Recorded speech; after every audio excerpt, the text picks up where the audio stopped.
এক ব্যক্তি দুনিয়ায় খুব ধনী ছিল, কিন্তু তাকে সবাই সম্মান করত, কিন্তু সে নামাজ পড়তো না, গরিবকে সাহায্য করতো না, শুধু দুনিয়ার পেছনে ছুটতো।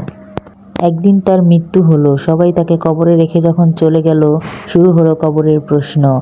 ফেরেশতারা তাকে জিজ্ঞেস করলো, তোমার রব কে? কিন্তু সে বলতে পারল না, কারণ সে দুনিয়াতে আল্লাহকে ভুলেছিল। হাদিসে এসেছে, কিয়ামতের দিন মানুষকে তার সম্পদ, সময় ও আমল সম্পর্কে জিজ্ঞেস করা হবে। কেউ তার টাকা পয়সা, ক্ষমতা দিয়ে সেদিন বাঁচতে পারবে না। সেদিন শুধু আমলই কাজে আসবে। আল্লাহ তাআলা কোরআনে বলেন, যে ব্যক্তি অনুপরিমাণ ভালো কাজ করবে তাতে সে দেখতে পাবে, এবং অনুপরিমাণ মন্দ কাজ করলেও তা সে দেখতে পাবে। সূরা জিলজাল। এই ঘটনা আমাদেরকে মনে করিয়ে দেয় যে কিয়ামত সত্য, কবর সত্য, হিসাবও সত্য। তাই আজ থেকেই তওবা করে নামাজ ও ভালো আমল করা শুরু করা উচিত।